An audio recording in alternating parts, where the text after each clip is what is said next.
My dad took me and disappeared after mom slept with his brother. Years later, I finally learned why we never went back.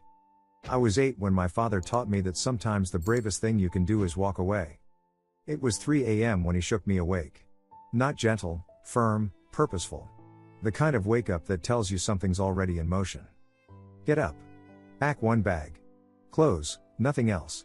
You have 10 minutes. I didn't ask why. Even at 8, I knew my father didn't waste words. When Farid spoke, you listened. I stumbled around my room in the dark, shoving random clothes into my school backpack. My favorite toy sat on the shelf. My books. The model airplane we'd built together. I reached for it. No, he said from the doorway. Just clothes. 10 minutes later, we were in the car. I looked back at our house, the only home I'd ever known, getting smaller in the darkness. Where's mom? I finally asked. He didn't answer right away. Just kept driving, both hands on the wheel, eyes forward. We're not going back, he said. Not to that house. Not to this city. Not to those people. But why? Because we don't stay where we're disrespected. I didn't understand what that meant. I was 8. All I knew was that my dad was calm in a way that made me feel safe even though nothing made sense. We drove for 6 hours. The sun came up somewhere along the highway. I fell asleep twice and woke up both times to see him still driving, still silent, still focused. By noon, we were in a city I'd never seen before. Small apartment. 2 bedrooms. Barely any furniture. This is home now, Farid said, setting down our bags. That first year was weird. New school where nobody knew me. New name, he'd changed our last name, something about starting fresh. No friends from before. No familiar faces. But I watched my father rebuild from nothing. He worked 2 jobs at first. Then started his own business. Small at first, consulting, contract work. But he was smart about it. Calculated. Every decision deliberate. And he taught me. Not like normal parents teach their kids. He didn't help with homework or push me to join sports. Instead, he taught me how to read people. How to spot lies. How to plan 3 moves ahead. Never react, he'd say when something went wrong. Prepare. Someone cuts you off in traffic? Don't rage. Remember their license plate, learn the pattern, take a different route tomorrow. Kid at school pushes you? Don't swing back. Understand why they did it, what they want, how to make sure it never happens again without throwing a punch. I became good at it. Watching. Waiting. Learning. But I never asked about my mother. Or my uncle Soren, who I vaguely remembered visiting sometimes. Farid never mentioned them, so neither did I. The silence wasn't uncomfortable. It was intentional. Years passed. Farid's business grew. We moved to a better apartment, then a house. Not flashy, he hated flashy, but solid. Respectable. I turned 15. We were having dinner when I finally broke the silence. Why did we leave? He looked up from his plate. For a moment, I thought he wouldn't answer. Then he set down his fork, leaned back, and studied me. You're not ready for that answer yet. I'm 15. You think you're ready? He shook his head. There's a difference between being old enough to ask and being ready to understand the cost of betrayal. The word hung there. Betrayal. When you're ready to understand that cost, he continued, I'll show you everything. Not before. He picked up his fork and went back to eating like the conversation was over. But I sat there, that word echoing in my head. Betrayal. What the hell had happened that night? And why was my father waiting to tell me? That conversation stuck with me for years. Betrayal. I stopped asking questions after that. But I started paying more attention. By the time I turned 18, I'd figured out my father wasn't just rebuilding, he was preparing for something. I just didn't know what. He kept files. Lots of them. Locked in a cabinet in his office that he thought I didn't notice. Sometimes late at night, I'd hear him on the phone, voice low, talking to lawyers about contingencies and documentation. I went to college close to home. Business degree with a law minor. Not because I was passionate about either, because Farid suggested it. Understanding how money moves and how contracts work, he said, that's power most people never have. So I learned. Contract law. Financial systems. Negotiation tactics. How to read the fine print that everyone else ignores. And I watched my father's business grow. By my junior year, he wasn't just comfortable, he was successful. Respected in the business community. People sought his advice. He sat on boards. His name meant something again, even if it wasn't the same name we'd left behind, but he never forgot. Whatever happened that night when I was 8, he carried it like a wound that never quite healed. I'd catch him sometimes, staring at nothing, jaw tight. Then he'd notice me watching and the expression would vanish. Back to calm. Back to calculated. "You're 20 now," he said one evening during my senior year. "What do you see when you look at me?" Weird question. I thought about it. Someone who rebuilt from scratch. Someone who doesn't lose. He almost smiled. "Close. But you're missing something." "What?" "I already lost. 13 years ago. What you're seeing isn't someone who doesn't lose, it's someone who understands that losing once doesn't mean losing forever." He stood up, walked to his office, came back with a business card. "When you graduate, you'll work with me. Not for me, with me. There's something I've been building toward, and you're part of it now whether you realize it or not." I graduated 3 months later. Started working alongside him that summer. And that's when I realized just how meticulous he'd been. Shell companies I'd never heard of. Investment portfolios under names I didn't recognize. Legal consultants on retainer in 3 different states. Everything documented, cross-referenced, time-stamped. "What is all this?"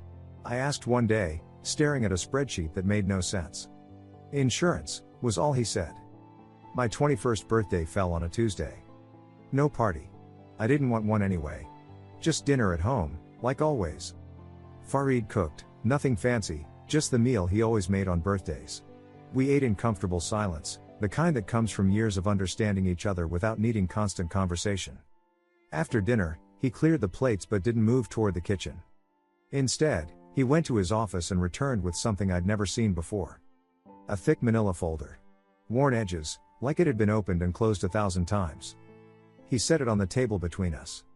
"You're an adult now," he said quietly. "Old enough to understand what cost really means. Old enough to decide if you want to be part of finishing what they started." I stared at the folder. "Who's they?" "Your mother. My brother. And everyone who helped them try to destroy everything I built." My chest tightened. "What's in there?" "Everything. The affair. The conspiracy. The betrayal.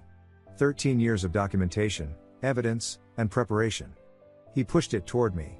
"Time you knew what we left behind, and why we're going back." I reached for the folder with hands that weren't quite steady. Inside, right on top, was a photograph. My mother, Giselle. I barely recognized her, but I knew that face. And next to her, closer than any brother-in-law should be, was Soren. The timestamp on the photo reads 6 months before that midnight escape. I couldn't look away from their faces. The way they were looking at each other. "Keep reading," Farid said. "It gets worse." I flipped through the file like I was watching my entire childhood get rewritten in real time. Messages. Printed emails. Text screenshots. Dozens of them, going back years before that night. "He'll never notice. Too focused on the business. Once the accounts are transferred, we can file. Clean break. Your brother trusts you. Use that." That last one was from Giselle to Soren. About my father. My hands weren't shaking. They should have been, but they weren't. Instead, I felt this cold clarity settling over me, like ice forming over a lake. "How long?" I asked. "The affair? 3 years before I found out. The planning? At least 2. I kept reading.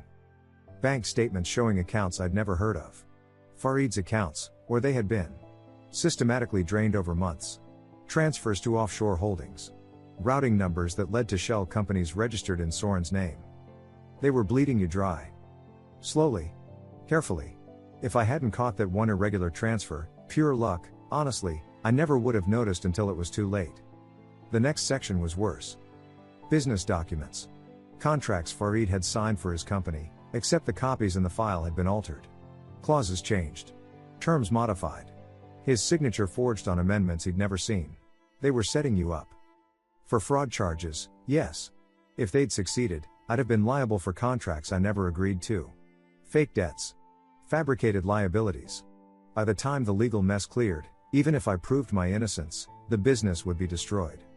I found the property documents next. Our old house, the one we'd fled from that night. Transfer papers showing Giselle taking full ownership in the divorce. Except there was another layer beneath. "Wait. You never finalized the transfer?" "I did. Signed everything. But I made sure there was one clause buried in the paperwork that made the transfer conditional on certain terms being met within 5 years. Terms she never met because she didn't know they existed. I stared at him. You planned this? Even then? I planned for the possibility. There's a difference. I hoped I'd never need it. The final section nearly broke my calm. Photos of Giselle with someone I didn't recognize at first. Older guy, expensive suit, smug smile. Wedding photos. She remarried 8 months after we left, Farid said. His name is Walter Finch. Successful businessman. Well connected. Respected. Let me guess. Connected to Soren? Business partner. The whole thing was coordinated. Giselle gets close to me, Soren drains the accounts, Finch provides the legal framework to make it look legitimate. They split everything 3 ways and I'm left with nothing. I closed the file and looked at my father. He'd lived with this for 13 years. Knowing exactly who betrayed him and how. Watching from a distance as they built their lives on what they'd tried to steal from him.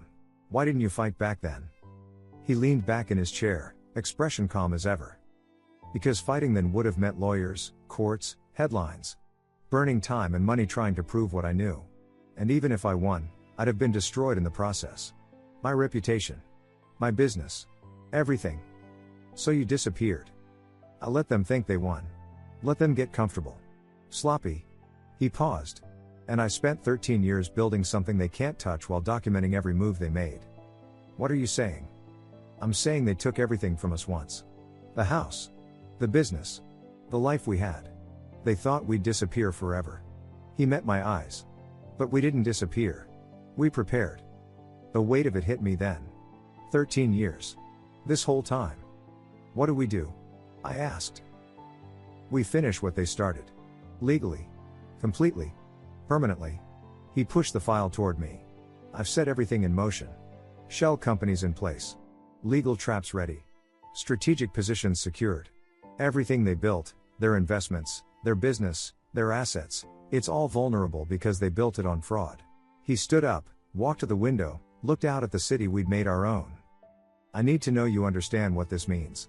This isn't just revenge. This is justice. And once we start, we don't stop until it's done. I stood up beside him. What do you need me to do? He turned to face me directly, and for the first time in 13 years, I saw something other than calm calculation in his eyes. I saw the fire that had been waiting all this time to burn. I need to know if you're with me. Because they didn't just betray me, they took your childhood, your mother, your family. This affects you too. The question hung in the air between us. Was I ready to destroy the people who'd destroyed us? I thought about that 8-year-old kid packing a bag in the dark. About every year of silence. Every lesson Farid taught me. Every piece of preparation leading to this moment. I'm in, I said. What do we do first? Farid spread 3 folders across the table. 3 phases. Each one hits a different part of their operation. Separately, they look like bad luck. Together, they're systematic destruction. He opened the first folder. Soren's investment portfolio. He's been playing venture capitalist for the last decade. Tech startups, real estate development, cryptocurrency funds. Thinks he's brilliant. And every major investment he's made in the past 8 years has one thing in common. The initial capital came from shell companies I established right after we left. Companies with specific clauses allowing asset seizure under certain conditions. I stared at the paperwork. You've been funding his success? I've been lending him rope. Those conditions I mentioned? They trigger when evidence of initial fraud surfaces. Fraud like, say, the stolen accounts he used to seed his first investments. You can prove that? I've had forensic accountants tracking every dollar for a decade. The paper trail is airtight. He opened the second folder. Walter Finch. Giselle's husband. His consulting firm handles compliance auditing for mid-size companies. Ironic, given how dirty his own books are. How dirty? Tax evasion. Falsified reports. Kickback schemes with clients. Nothing that would surface in a casual review, but a federal audit? He smiled coldly. Everything comes out. Who triggers the audit? Anonymous tip. Detailed documentation. The IRS loves getting gift-trapped cases. The third folder was thinnest. The house. Our old house. Giselle still lives there with Finch. When I signed the transfer papers, I embedded a conditional clause. The transfer only becomes permanent if she maintains the property as a primary residence for 5 continuous years without using it as collateral for business loans. Did she? She refinanced twice. Used the house to secure loans for Finch's company. Violated the terms 3 years ago. She just doesn't know it yet.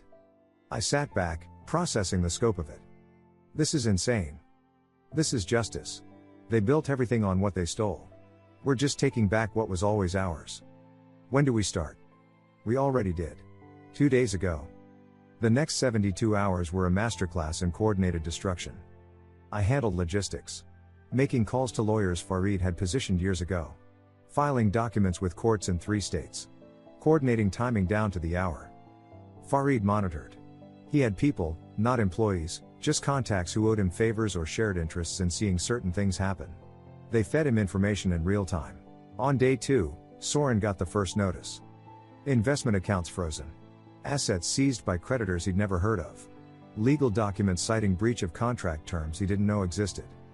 We heard about it through one of Farid's contacts, a paralegal at the firm handling Soren's response. He's panicking, she told us over a secure call.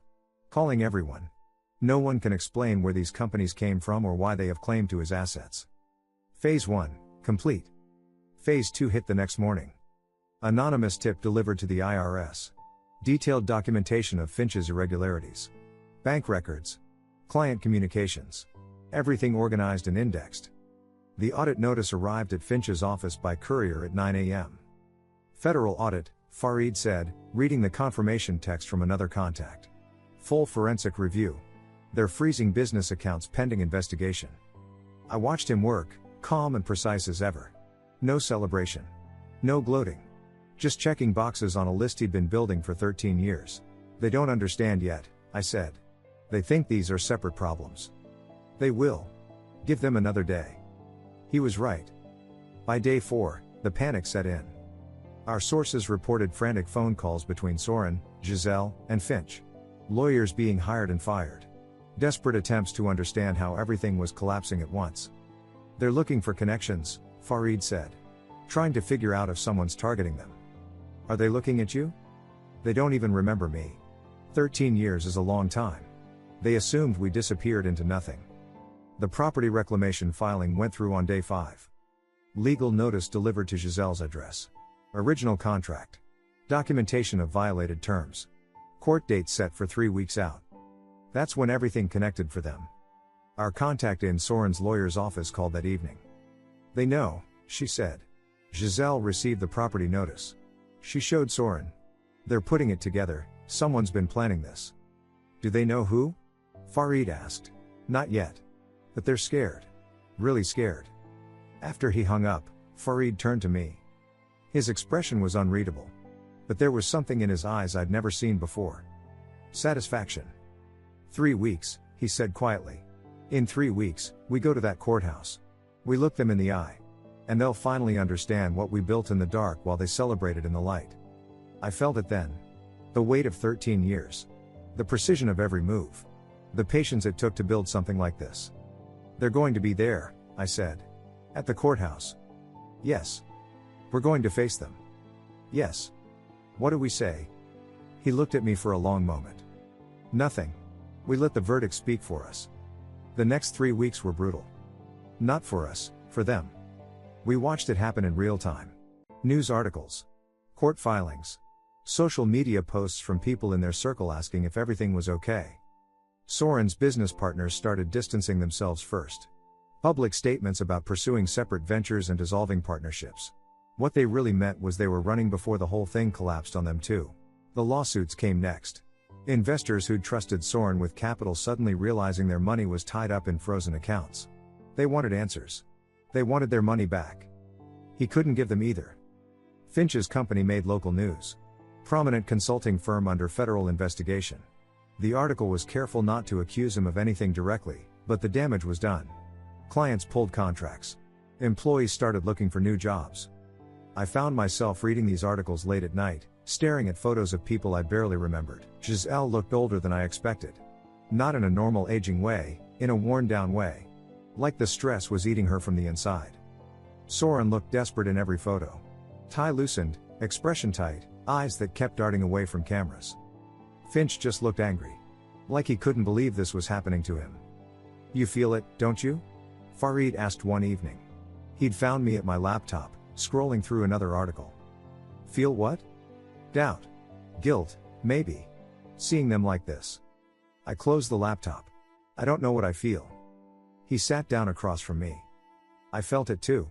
Years ago, when I first started planning this, I'd see updates about their lives, birthday parties, business successes, family photos. And I'd wonder if I was being petty. If holding on to this was poisoning me. What changed? I read the file again. Every time doubt crept in, I went back and read what they did. Not just to me, to you. They took your mother. Your stability. Your childhood. And they didn't lose a single night of sleep over it. He leaned forward. Feel what you need to feel. But remember, they showed us no mercy. We're not being cruel. We're being just. The media coverage intensified as the courthouse date approached. Someone, probably one of Fareed's contacts, leaked details about the property case. Disputed home ownership tied to investment fraud investigation. The connections were becoming obvious now. Even reporters were starting to ask if these were coordinated attacks. Social media was worse. People who'd known them, worked with them, trusted them, all turning into amateur detectives trying to piece together what happened. I saw a post from someone claiming to be Giselle's neighbor. She hasn't left the house in days. Multiple lawyer visits. Something big is happening. Part of me, small part, but it was there, felt something like pity. Then I remembered that photograph. The timestamp. The betrayal. The pity disappeared. The night before the courthouse hearing, I couldn't sleep. I kept running through scenarios. What they'd say. How they'd look. Whether Giselle would try to talk to me. What I'd do if she did. Around midnight, I gave up on sleep and went downstairs. Fareed was in the kitchen, drinking tea, looking as calm as ever. Couldn't sleep either? I asked. I've been awake for 13 years. One more night doesn't matter. He poured me a cup. We sat in silence for a while. Tomorrow, he finally said, when you see them, you need to understand something. They're going to look defeated. Desperate. They might even cry. I know. Do you? Because knowing intellectually and experiencing it are different things. Your mother is going to try to talk to you. She's going to want to explain, to apologize, to make you understand her side. My chest tightened. What do I do? That's your choice. But I want you to remember something, whatever she says tomorrow, she had 13 years to reach out. 13 years to try to explain. She chose not to. He stood up, walked to his office, came back with a sealed envelope. If she tries to speak to you tomorrow, give her this. Don't open it yourself. Don't read it. Just hand it to her. I took the envelope. It was heavier than I expected. What's in it? The only thing she needs to understand. He finished his tea, set the cup in the sink. Get some rest. Tomorrow, we finish this. I went back to my room, holding that envelope, feeling its weight. Sleep came eventually. Restless, fragmentary. When I woke up, early morning light was coming through the window. The envelope sat on my nightstand. Today was the day. Time to face them.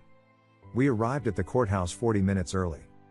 Fareed wore the same suit he wore to every important meeting, dark gray, perfectly tailored, nothing flashy. I matched his energy. Calm. Prepared. United. We sat on a bench outside the courtroom, not talking, just existing in that quiet space before everything changes. At 8:45, they arrived. I saw Soren first. He looked like he'd aged 15 years in 3 weeks. Suit rumpled, face drawn, eyes scanning the hallway like he was expecting an ambush. Then Giselle and Finch. She looked smaller than I remembered. Thinner.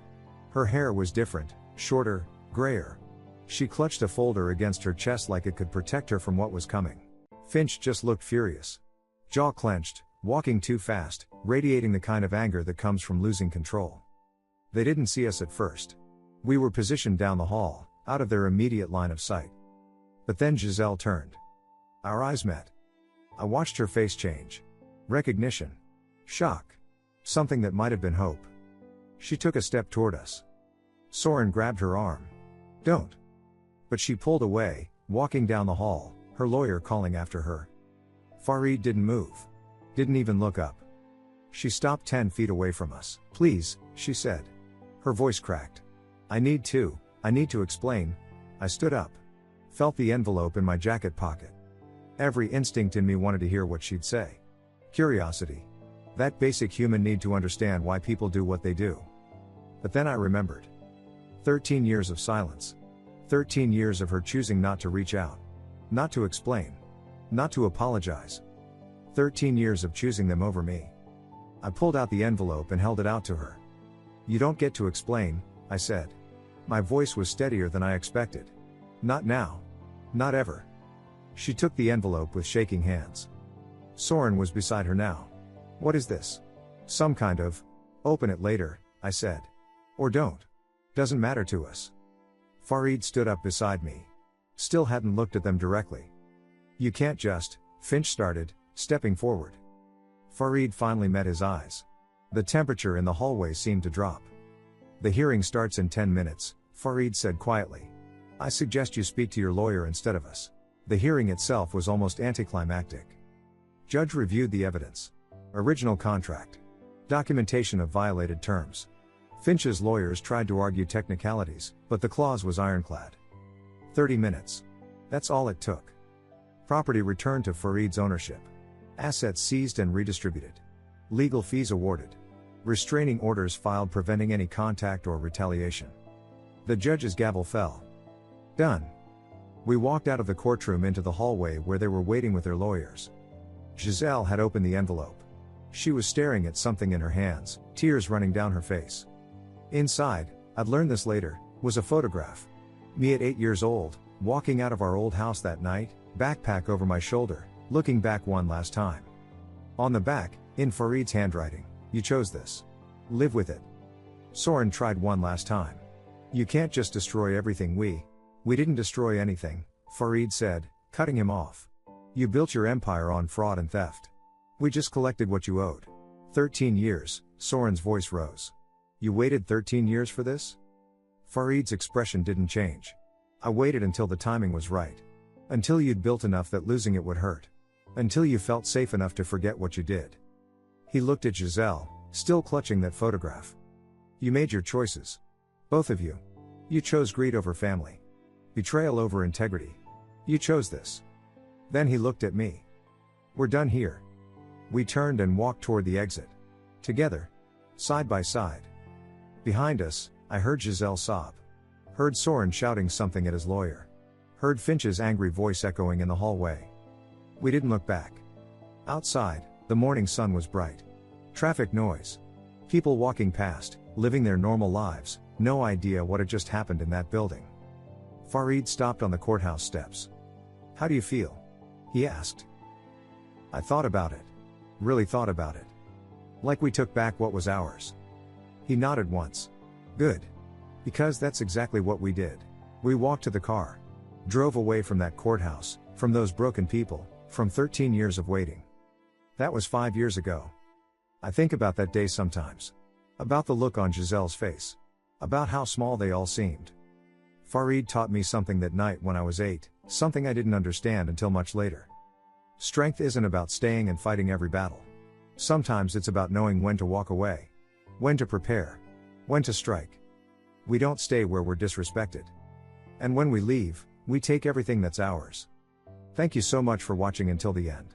If you really like our videos, please don't forget to like, share, and subscribe. Have a great day.